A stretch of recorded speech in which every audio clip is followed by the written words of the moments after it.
Tema kita ya, blessed to be a blessing ya. Diberkati untuk memberkati. Kan pelajari dulu bagian pertama ini diberkati. Baru nanti kita belajar bagaimana memberkati ya. Saya mau mengajak kita teman muda untuk coba dulu renungkan ayat 28 yang terakhir itu yang dibacakan tadi. Saya bacakan ulang. Itulah semuanya suku Israel, 12 jumlahnya, dan itulah yang dikatakan ayahnya kepada mereka ketika ia memberkati mereka. Jadi semuanya ya diberkati ya. Tiap-tiap orang diberkatinya dengan berkat yang diuntukkan kepada mereka masing-masing. Berkatnya berbeda, yang 12 itu.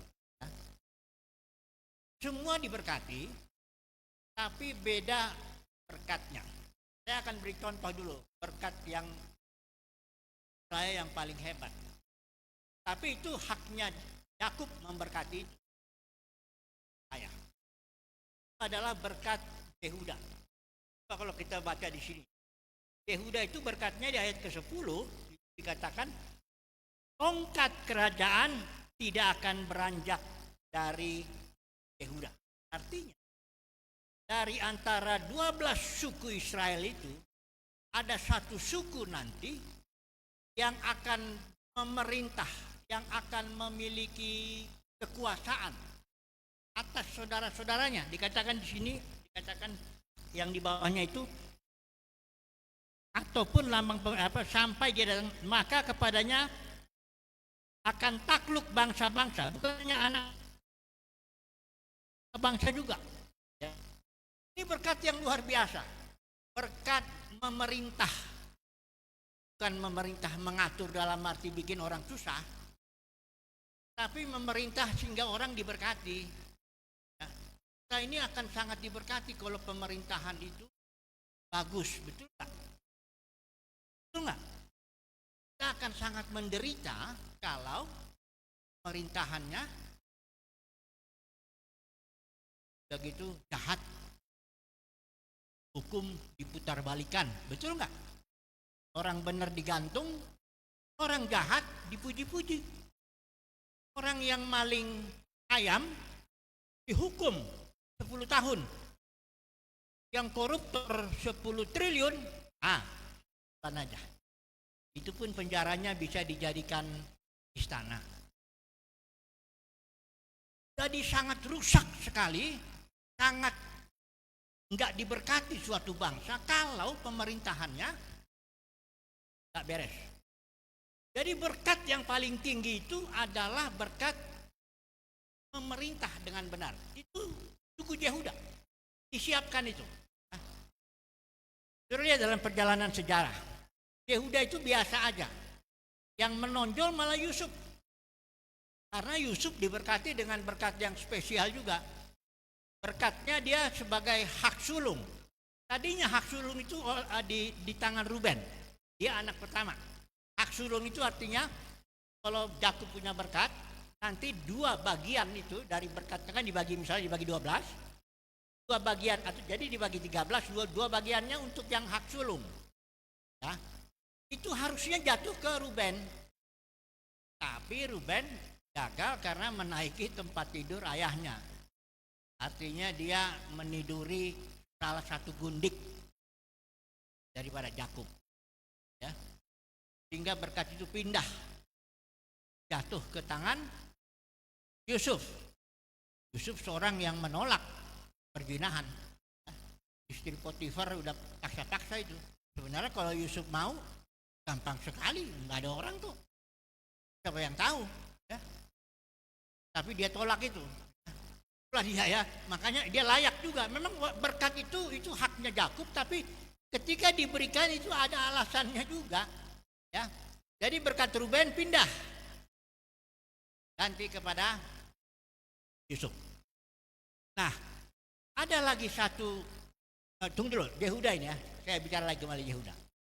Dari Yehuda inilah dikatakan keturunannya nanti akan tampil seorang yang memerintah Israel. Itulah Daud. Ya.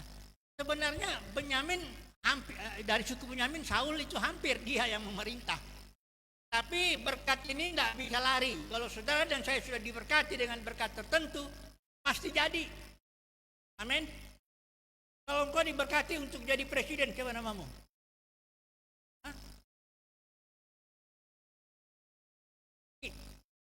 Kalau kau sudah ditetapkan jadi presiden setelah, nggak tahu saya siapa ya. Tapi kamu akan dibentuk, diproses dulu, nggak bisa ketawa kiri kanan begitu, mesti tegas. Presiden ya. Nah, kayak Daud. Daud itu bukan sembarangan dia langsung jadi pemimpin dari suku Yehuda. Daud itu, dia dihajar habis-habisan dulu. Ya, dikejar-kejar Saul, lari dari satu gua ke gua, ya hampir dibunuh berapa kali sama Saul. Barulah setelah dia jadi mantap karakternya, dia tampil. Berkat Yehuda, jadi berkat Yehuda itu jatuhlah kepada Daud. Dan Tuhan janji kepada Daud bahwa keturunanmu akan memerintah Israel selama-lamanya. Dan siapa itu keturunan Daud yang akan memerintah Israel selama-lamanya? Siapa yang tahu? Siapa keturunan Daud yang akan memerintah Israel selama-lamanya? Yesus. Yesus itu anak Daud. Dialah yang ditentukan memerintah Israel selama-lamanya, bahkan seluruh bangsa-bangsa seluruh dunia selama-lamanya. Berkat Yehuda. Enak ya berkat Yehuda ini, tapi kalau memang saudara dan saya dapat berkat itu, prosesnya sudah. Ya. Kayak Daud itulah, setia dulu dengan hal yang kecil. Ya. Sebelum dia jadi raja Israel, dia disuruh dulu pelihara 2-3 ekor domba itu. Tapi Daud nggak main-main, dia pelihara 2-3 ekor itu. Kalau datang serigala tuh, singa, biarpun cuma 2-3 ekor itu dombanya, itu dihajar itunya, singanya itu. Ya. Dihantam sama Daud itu. Ya. Makanya waktu Goliat itu tampil, biarpun badannya Goliat itu besar, cara Saul takut, termasuk Saul takut semua. Tapi Daud bilang, aku akan hadapi dia. Saul tanya, kamu masih muda, mana kamu bisa lawan itu? Itu cara itu Goliat sudah jadi tentara sejak mudanya, kamu masih kayak gini. Daud bilang gini sama Saul, hambamu ini biasa, maksud saya, aku ini biasa hantam singa sama serigala. Ada 2-3 domba aku jaga, aku biasa tuh hantam. Jadi itu tuh Goliat tuh akan jadi kayak itu tuh. Kayak singa dengan serigala itu. Ya.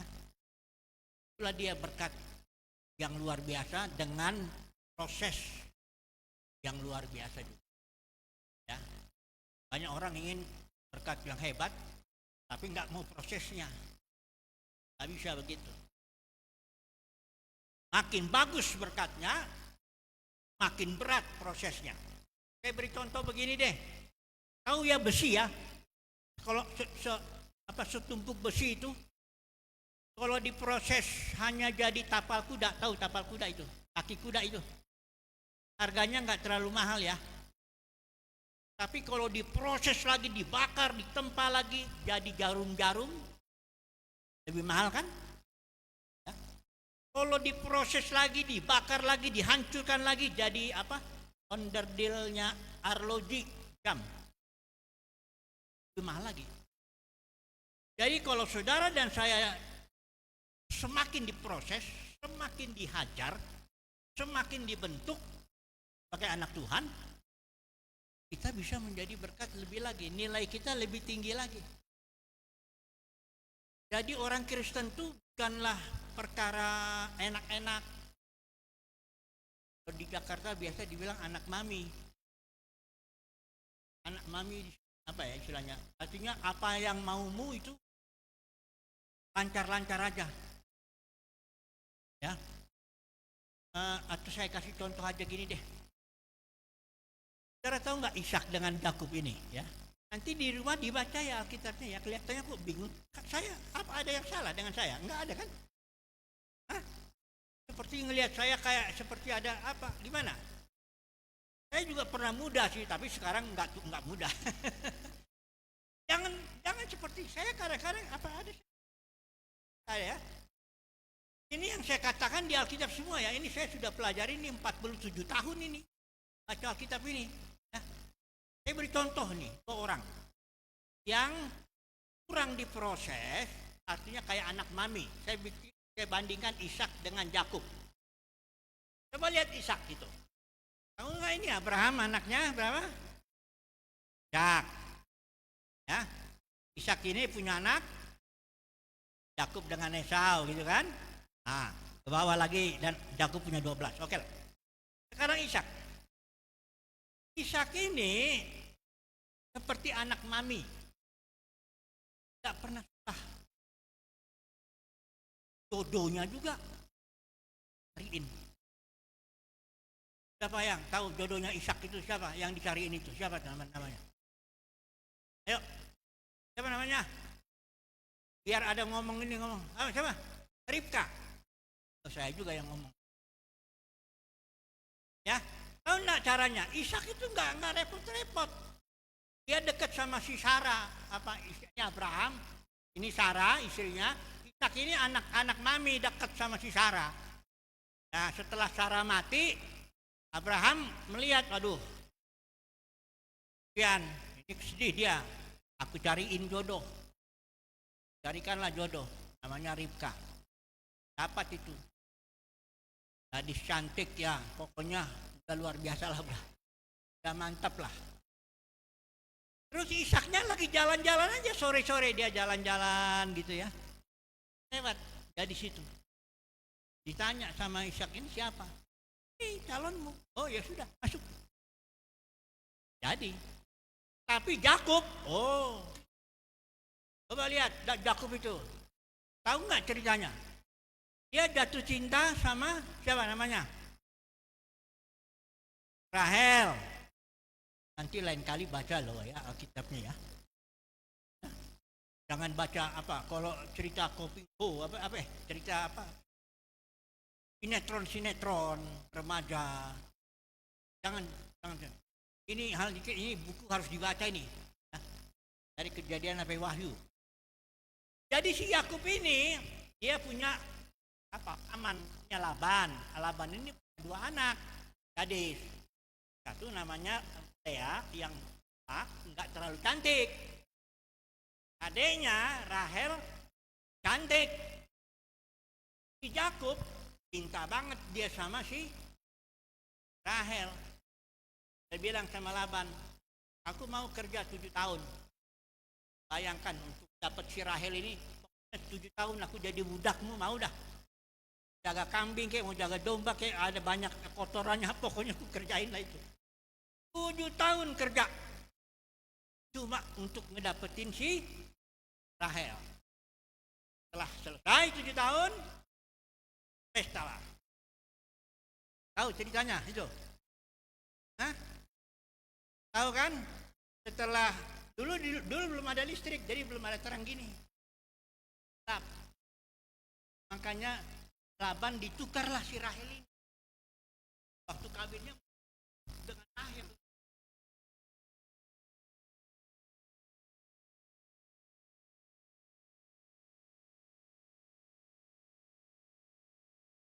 Rahel ini. Jadi nggak tahu, nggak ketahuan. Setelah pagi-pagi baru Yakub lihat loh. Ini. Terus Laban bilang, nggak biasa di sini ngawinin adiknya dulu, harus kakaknya dulu. Kalau kau masih mau sama Rahel, kerja lagi 7 tahun. Tapi karena sudah cintanya, mau dia kerja 7 tahun lagi. Jadi begitu susahnya si Yakub ini cari jodoh. sengsara sekali. Bandingkan dengan Ishak. Ishak cuman santai-santai saja, jalan-jalan sore hari langsung dapat jodoh. Tapi Yakub babak belur 14 tahun kerja jadi budak. Itu jaga-jaga kambing domba itu tidak gampang. Itu kena panas, kena hujan, kena ditipu berulang-ulang. Bentukan Tuhan, proses disiplin Tuhan. Tapi akibatnya waktu dia mau memberkati anaknya, ini Ishak kan anaknya dua nih, Esau dengan Yakub. Ishak ini karena dia kurang didisiplin, berkatnya dia tidak punya penglihatan rohani yang bagus. Dia ditipu karena dia senang sama Esau kan. Dia mau berkati si Esau, tapi si Yakub nipu. Yakub yang dapat berkat. Waktu Esau teriak, "Bapak, berikan aku berkat lagi." Kata Ishak, "Aku nggak punya berkat lagi, cuman yang satu itu sudah dirampas sama adikmu." Kenapa dia nggak banyak berkatnya? Kenapa dia nggak bisa memberkati dua anaknya aja, nggak bisa diberkati dua-duanya itu nggak bisa? Karena Ishak kurang didisiplin, hidupnya terlalu enak. Jadi berbahagialah kalian ya, kalau kalian juga hidupnya susah. Cari jodoh susah, cari pekerjaan susah, ditolak melulu, baru jatuh cinta, belum menyatakan, belum nembak, sudah ditembak dulu. Jadi kamu putus terus. Berbahagialah kamu. Ya, makanya kita bilang berbahagialah orang yang berduka cita, dibentuk. Engkau sedang diproses. Ya, supaya engkau bisa memberkati banyak orang. Ya, diberkati dan menjadi berkat. Nah, yang mau menjadi berkat ini, saya mau pakai ada istilah yang kami biasa pakai ini, layanan holistik. Saya selesaikan dulu lah satu bagian ini ya. Kan saya tak lama-lama ya di sini kan. Berapa menit lagi? 20 menit lagi. Nah, jadi pertama ini saya 20 menit lagi ya. Oke, bagian pertama ini saya selesaikanlah. Artinya intinya saudara semua sudah diberkati. Amin ya. Coba dulu bilang kiri kanannya, "Hei, kau sudah diberkati." Hah? Tapi berkatnya beda. Ya. Berkatnya beda. Jangan iri ya. Jangan iri kalau kamu lihat, kok ya kan enak banget. Dapat pacar cantik, ganteng, kerjaan gampang, apa semua. Saya ini babak belur, susah. Jangan semuanya berkat sudah diatur. Ya. Oke? Nah, kalau saudara sekarang sudah diberkati, gimana ya supaya memberkati? Karena itulah dia panggilan jadi anak Tuhan, diberkati supaya menjadi berkat. Nah, menjadi berkat ini saya pakai istilah holistik ini. Kalian ada yang udah pernah kenal, belum tahu ya. Ini gimana? Kak Irsan ini bisa nggak kita tampilkan nomor kita 2 supaya kalau nanti mereka mau memperdalam, saya hanya ngomong 10 menit, 15 menit. Ya, kalian barangkali nggak ngerti, tapi nggak apa-apa lah. Habis begitu saya dilihatnya kayak begini ya. Kalau senyum saya senang juga. Senyum dikit dong. Ya, jauh-jauh dari Jakarta dicembrutin begini. Ya saja. Coba dulu tolong dikasih nomornya. Ya. Nanti siapa yang berminat untuk memahami pelayanan holistik lebih dalam lagi, nanti setelah kebaktian atau malam ini kami kirim ya, Kak Irsan dan saya akan kirim bahannya berupa tulisan saya dan beberapa video ya. Jadi nggak mungkin saya ngomong saat ini ya. Yang sekarang ini hanya pendek aja. Ya. Yang dimaksud begini. Kalau saudara dan saya mau dibentuk untuk memberkati, kan tadi udah diberkati kan? Kalau mau dibentuk mau memberkati harus tahu kebutuhan manusia. Yesus bilang kebutuhan manusia cuma 2 kategorinya atau kelompoknya. Yang pertama, kelompok yang namanya firman. Yang kedua, roti. Roti itu bukan roti apa? Roti itu luas pengertiannya. Ya makan, minum, pakaian, rumah, pakai apa, semuanya, mobil, kalau itu roti maksudnya ya. Jangan roti kalian pikir roti yang dimakan. Bukan, ya. Oke ya, jadi manusia punya 2 kebutuhan. Satu, kebutuhan akan firman. Yang kedua, roti. Kalau holistik, whole itu dari bahasa Inggris. Whole itu artinya seluruh. Whole. Holistik, menyeluruh. Jadi menjadi berkat itu dalam arti memberikan firman dan memberikan roti. Saya gini. Ini saya mau cerita dulu nanti saksian saya. Saya nggak boleh kalau ngasih firman gini terus berharap di sini. Oh, itu bukan pelayanan holistik. Saya nggak boleh ngomong firman begini berharap gaji. Oh, itu nggak holistik. Yesus pelayanannya nggak kayak gitu. Apa Yesus setelah dia ngasih firman dia, kumpul kolektor. Kalau nggak maksudnya kalau di sini kolektor nggak apa-apa. Jangan, saya kasih kok nanti kolektor saya kasih juga tuh. Maksud saya Yesus nggak pernah bikin begitu. Tahu nggak waktu Yesus lihat 5.000 orang lapar? Dia nggak ini yang 5.000 tuh nggak teriak-teriak minta roti, enggak. Langsung Yesus lihat, oh ini orang lapar. Saya suruh pulang pingsan ini semua. Terus dia jadikan, tapi kalau Yesus dia jadi berkat 5 roti 2 ikan tuh dijadikan berkat. Kenyang 5.000 orang, sisa berapa? 12 bakul. Jadi Yesus itu dalam hidupnya memberikan firman dan memberikan roti. Kalau kita mau seperti Yesus harus di firman dan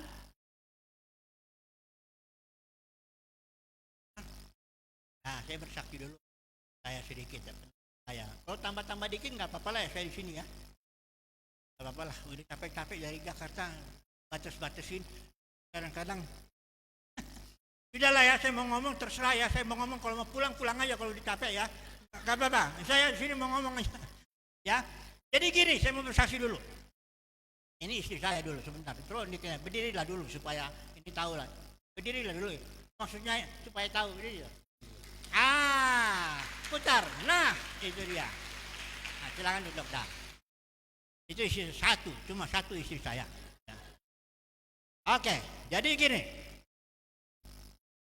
Saya tahunya pelayanan holistik katakanlah terlambat. Tanda kutip. Terlambatnya begini, saya ini kalau orang Batak, kalau di sini nggak ada orang Batak kali ya? Mana orang Batak? Hah? Ayo jangan ngaku-ngaku Batak kamu kalau nggak. Jadi gini, dengar dulu. Kalau orang Batak, laki-laki satu-satunya itu dia penerus bapaknya. Harus itu meneruskan bapaknya. Seluruh warisan apanya itu juga jatuh ke anaknya yang laki-laki itu. Saya punya kakak 2 perempuan. Ya. Itu adat Batak lah itu ya. Saya nggak bilang itu bagus, tapi ya udah begitu. Anak. Maaf kata lah ya, perempuan itu maaf ya. Kalau menurut orang Batak jadi seperti kurang dihargai gitu. Saya nggak tahu lah kalau di sini. Tapi ya udahlah, saya cerita dulu ya. Jadi bapak saya itu kerja, dia sekolahnya teknik sipil. Konstruksi bangunan itu. Bangunan. Nah, dia bikin perusahaan lah. Dia lihat saya kan salah-satunya. Dia panggil anaknya, saya dipanggil Ucok. Orang Bataknya Ucok. Ucok, apa? Mau supaya kamu terusin? Apa-apa, sekolah dulu. Teknik sipil. Sekolah saya Universitas Indonesia. Waktu itu di Jakarta kan. Selesai saya lulus, bapak saya udah rancang lah. Ya warisannya juga, ya perusahaannya juga, ya cara saya. Pokoknya semua sudah lengkap lah.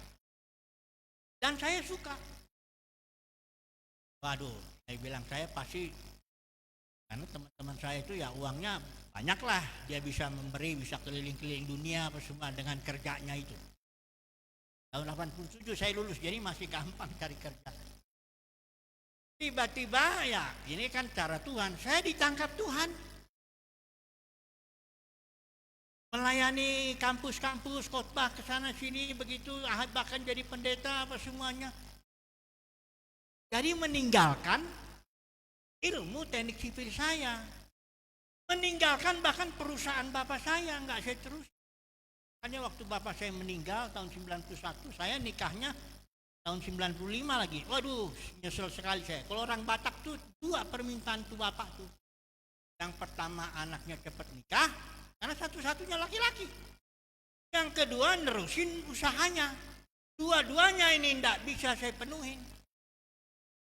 91 saya belum bertemu dengan gadis cantik. Baru tahun 95 ini ketemu.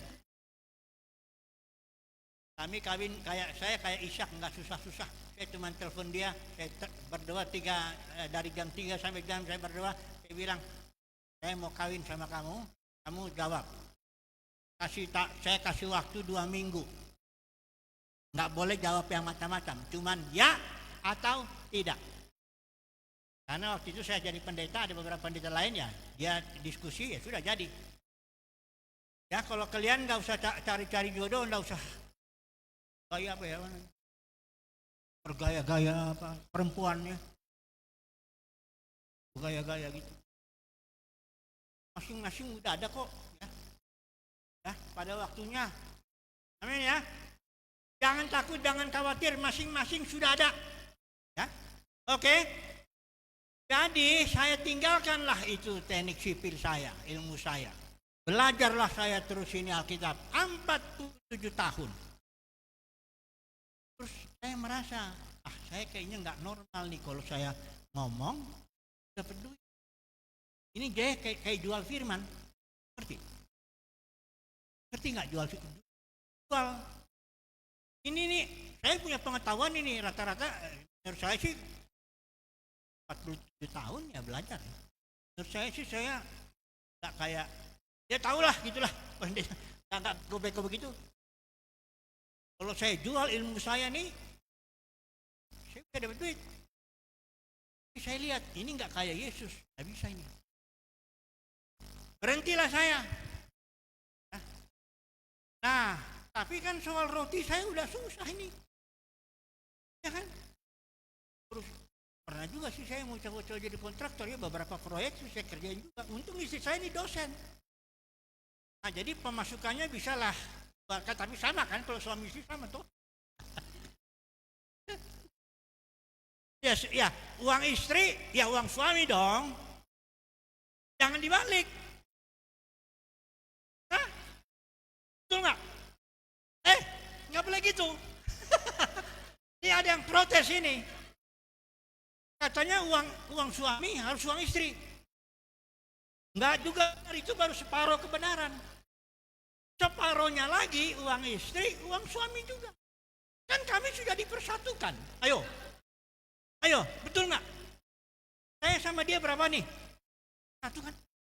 Jadi kalau uang dia berarti uang. Jangan protes ya. Dia mau protes. Jadi akhirnya kami, inilah pelayanannya. Ya istri saya dengan banyak semuanya. Dulu jadi pendeta juga saya dikasih gaji, khotbah sana ya ada tempel apa semua. Ada juga dulu 10 tahun saya kerja begitu, tapi saya merasa, tapi saya terlambat ya. Itu sebabnya saya mau sharingkan kepada anak-anak muda. Kalian mau nggak memberkati orang? Coba dulu angkat tangan, saya pengen lihat dulu. Angkat tangan yang mau memberkati manusia. Angkat tangan dulu. Supaya saya lihat. Ayo, kecuali kalian ini patah, nggak bisa lagi angkat tangan. Ayo, angkat tangan. Saya paksa dulu. Ayo semua ya. Jadi kalian kalau mau memberkati, pertama harus baca Alkitab. Ya. Karena manusia butuh firman.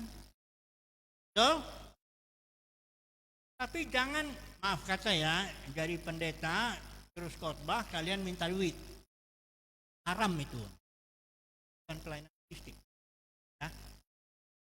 Kalau sudah khotbah, berusahalah walaupun roti kita cuma 5 roti 2 ikan. Kalau serahkan kepada Tuhan Yesus jadi berkat. Betul? Ya berkatnya walaupun gak 5.000 ya minimal 2-3 orang lah ajak makan lah. Ya. Jangan kalau ajak makan berharap teman terus yang suruh bayar. Oke. Jadi kalau mau memberkati kerja yang bagus. Ya. Jangan langsung berharap saya masuk STT ya bagus juga kalau ada kesempatan. Tapi jangan jual-jual firman ini. Ya. Mendingan jual ini nih, jual apa ya? Jual kue. Atau jual apa ya? Jual apa? Jual buah-buahan. Itu lebih mulia di hadapan Tuhan. Timbang jual firman begini nih. Ini firman ini mahal, ini jangan dijual-jual begitu. Ini bukan barang dagangan. Ini untuk diberikan gratis. Kita sudah dapat dari Tuhan gratis, sudah diberkati, berikan. Nanti kalau ada berapa 5 roti 2 ikan kita, itu juga kasih. Ya. Berikan firman, berikan roti. Amin ya. Nah, udahlah, cukuplah kalau udah amin di capek juga saya. Nanti tolong itu apa? Kalau yang mau bahannya udah catat ya nomornya ya, udah ya. Oke lah. Mari kita berdoa. Bapa di surga, kami tidak jemu-jemunya datang ke hadapan Tuhan, menaikkan doa permohonan kami. Karena firman-Mu juga mengatakan, nyatakanlah dalam segala hal keinginanmu dalam doa dan permohonan dengan ucapan syukur. Kami berdoa Tuhan secara khusus untuk bangunan gereja Efata yang masih dalam proses. Kami berdoa supaya pembangunannya baik, lancar, dan gedung ini bisa digunakan untuk pekerjaan Tuhan, untuk kebaktian, untuk apapun kegiatan jemaat-Mu tempat ini, dan gedung ini semata-mata dipersembahkan untuk kemuliaan bagi nama Tuhan. Kami juga berdoa untuk ada persiapan perlombaan vokal grup hari Sabtu. Kami berdoa juga supaya acara ini bukan hanya sekedar bernyanyi, tapi kami doakan supaya dijamah oleh Roh Tuhan sehingga semua yang peserta ini nyanyikan puji-pujian untuk kemuliaan bagi nama Tuhan. Hati mereka dijamah semua, nama Tuhan ditinggikan. Kami juga berdoa untuk kepengurusan pemuda di Efata Soe ini. Kami doakan supaya Tuhan pilih orang-orang yang atau kepengurusan yang ada ini pun juga berjalan dengan lancar, dengan baik. Semuanya jalankan tugas dengan sukacita, melayani Tuhan hanya untuk kemuliaan bagi nama Tuhan.